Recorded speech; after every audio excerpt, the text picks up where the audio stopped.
Hey, true believers. Chris Mack coming at you again with Wolverine #1. Now, I went back through my archives and I could not find the original recording that I did for Wolverine #1 when I initially uploaded it on our original channel. So I decided that I'd go back through it, which is okay because I missed some things last time that I really wanted to point out that I was like, hey, this is kind of cool. But first off, I love this cover by Chip Kidd. This is a variant, and it is Chip Kidd. So if you guys are like, what are you talking about? That's Chip Kidd. So there you go.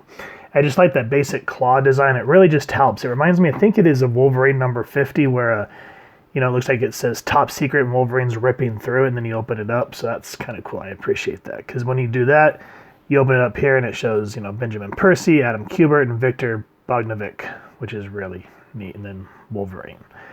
Now, I'm not going to do the first story because with this, there are two stories. There's the main story and then there's a backup story. And now, with the first story, it's basically covering, and why I don't want to go over it's following X-Force. So, like, as you're going through the first part of the story, you're actually following Jean, Beast, Sage, Kid Omega. And the story is really interesting because you're introduced to ideas of things like the Order of X, which is like a cult that follows mutants. There's the Flower Cartel that's apparently stealing Krakoan flowers and turning it into what's called pollen that's going on the black market. You're introduced to this villain called the Pale Girl, who can make you harm yourself. And that's kind of something you want to keep in mind when you read this first story. But with all that said, with all these really interesting elements being built up, I don't understand why, for Wolverine #1, that we get an X-Force story. I feel like, because I know in X-Force right now they're doing a Domino-heavy story. From what I remember, I'm a little behind, and then I need to go back and re-upload all my X-Force reviews. So much work. But anyway, I feel like Percy should have waited until he was done with his Domino arc and implemented this in X-Force, since he's writing both books. And that would have made it interesting, because I want to know what happens here, but I picked this book up because I want to read a Wolverine book. I don't want to read an X-Force story. If I'm going to read X-Force, I'm going to go read X-Force. So with all that said, I'm going to go ahead and skip over the first story, because again, it is really interesting. The artwork by Adam Kubert's really nice.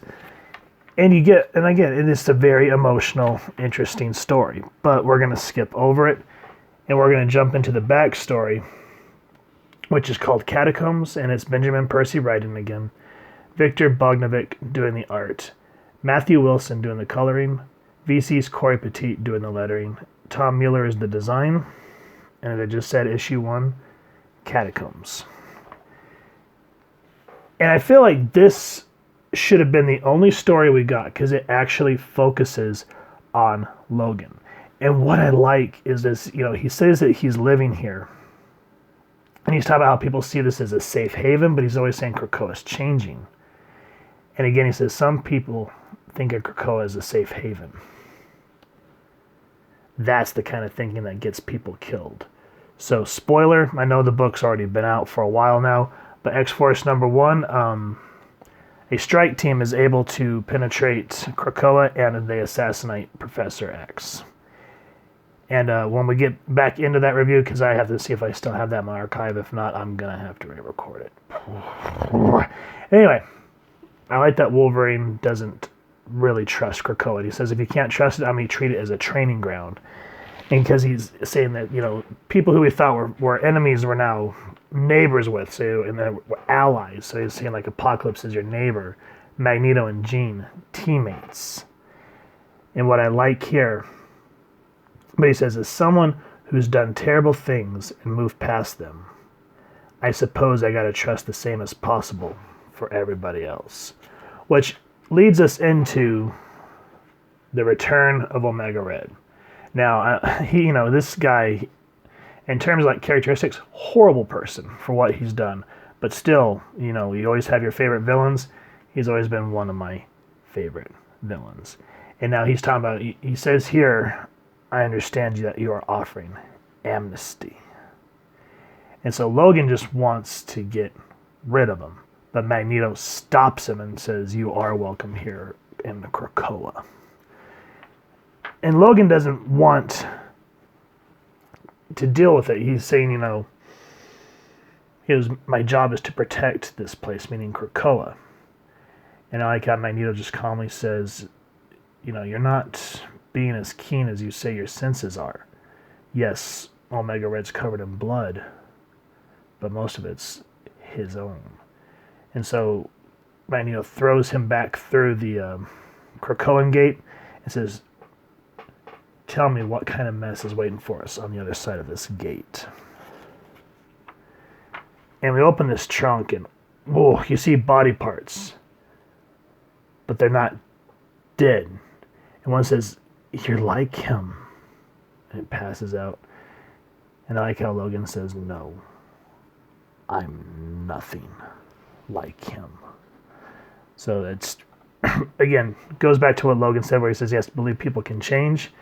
But as you can see, the very much does not think people like Omega Red or Sabretooth can change.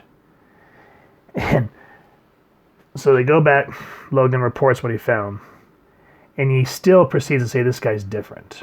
100% grade A psycho.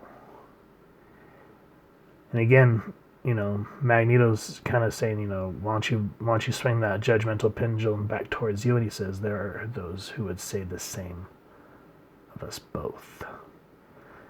So it really kind of starts to hit some characteristics like that.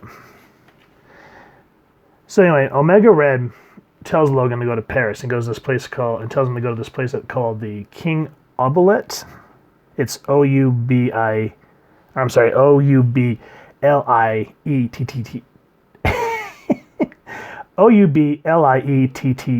I cannot spell this morning. But Logan goes in, or goes to approach, and he runs into this girl who offers him a flower, and he says, "Go off." He goes, "Sorry, I mean, excusez-moi." And this character here, she goes, "Please don't speak French to me.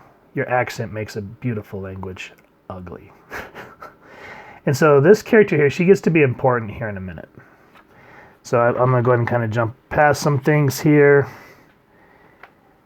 And needless to say that there are vampires. And I just love how Wolverine just begins to slash and cut and mince through them. And here's the girl with the flower. You come to find out that her name is Louise. I think is how you say her name. Now, in my initial review when I was talking about Viktor Bogdanovic, I didn't really get too much into it because the name was mulling in the back of my mind. I'm like, his art style looks very much like Greg Capullo. That's about the extent of what I said, because if you look at Wolverine with his mask, he very much looks like New 52 Batman. And I explained how, a lot of artists, what they'll do is they'll take someone that they like and try to imitate them and then build their own style. So, someone might try to imitate Jim Lee, or in this case, Greg Capullo, and then they're finally able to take that style and then go do what they want. Now, other than that being cool, why does that seem so important to me? Well, for those of you that remember from our prior channel, which I will make sure to upload the videos again, Viktor Bogdanovic, or Bogdanovic, one of the two, let me know down in the comments. He did the artwork for the Silencer there for a while, and that was one of the best, I have nothing against John Romita Jr. I appreciate what he does. I like that he's able to get his work churned out, and I love his work on Kick-Ass, but it gets a little old. It gets a little too blocky. So when Viktor Bogdanovic came on, and just being able to see Honor and Talia the way that they were in the run with his artwork and pencils, oh yeah, it was so nice. And just so seeing him here in a Wolverine is very much a welcomed, a welcome thing. Welcome, Victor. It's nice to see your artwork again. Appreciate you. Now, after that little skirmish, Wolverine returns to Krakoa. He has a moment with Omega Red, and they're talking about redemption. and prophecy, and he brings up this thing about Saint Julian, which I've not really ever read. I want to go, because it's got me, this has piqued my curiosity, and I actually want to go read the story and see where it is, because they don't give you the whole thing here. Omega kind of gives you the preface. Feel free to make fun of me down in the comments, guys, because I'm just blunderbutting through this all sorts tonight. But anyway, I like how Wolverine says, you can't change what you are. And Omega Red says, is that so, Weapon X? And then what I'm trying to get at here is with the prophecy of Saint Julian. He says it's about dark inevitability. And that's what kind of brings us into the closer half of this book. And this is where you find out that Louise is part of a thing called the Night Guard. You learn more about those flowers that she approached him with. And see, this is what I meant, is this should have been the standalone story, because this is all just about Wolverine. He meets some random person, and kind of in a sense, they become acquaintances and friends. If you guys remember from the 90s X-Men, that was always how Wolverine was. He was either always teaming up like with Jubilee or someone just random. And it always made for great storytelling. That's what I loved about Claremont's run after the whole thing with the Siege Perilous, where Wolverine and Jubilee escape the Outback, and they team up and they go to Madripoor, where they find Psylocke, and they save her from being the assassin, and that's when her body is changed over into the Quanon body. And those three team up for a while, and that was some good storytelling. And that's kind of what I feel like Percy was kind of going for in the latter half of this book, talking about vampires. And speaking of which, with these vampires, the very end, I'm not going to give it away, but I will kind of say that there's some things that it reminds me of. There was something that happened with Avengers that ties in. I'd never read it, so I don't want to give it away there. For those of you that know what I'm talking about, that's read this book, then you know what I'm talking about. It also reminds me of the 2010 run of X-Men, and there was a whole thing with vampires in there as well. So, really interesting stuff, and I want to see more with issue 2. I kind of hope that they start to ease off the X-Force stuff and focus more on the Wolverine stuff. Now, last thing I found interesting, at the end of the book, there's someone talking to Omega Red. Who is it? Read the book to find out.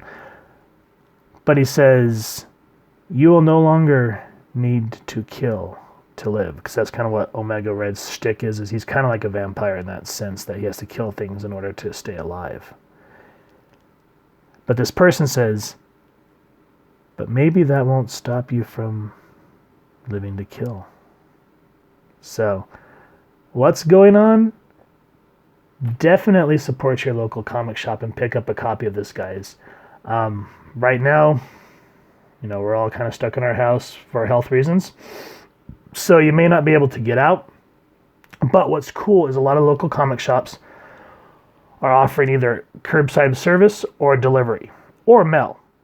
So you can still call them or hit them up on their social media sites and ask them if they can either deliver, or you can try to do a drive-by curb pickup, or they can send via the postal service your books. So call, see if they have a copy of this, and make sure to get it added, because this is something you want in your collection, guys. It's the first story, again, beautiful, loved it, but not appropriate for a Wolverine. That needs to go in X-Force. So anyway, if you guys have enjoyed this comic book or this review, or both, we'd definitely appreciate it if you take a moment to hit like, share, and subscribe. Helps the club channel more than you could possibly know, especially since we're having to start over again, which is a real pain, but it couldn't be helped. And anyway, if you guys wouldn't mind also hitting that fancy little adamantium bell next to subscribe. That way, as we continue to upload content, you guys will get notified. You can come to the channel, and we love to hear your feedback down in the comments below and just have a dialogue with y'all as well. Or you can hit us up on our social media pages, which I will make sure to leave the links down in the description below. And with all that said, I hope y'all continue to have an absolutely amazing day reading, and happy hunting, true believers.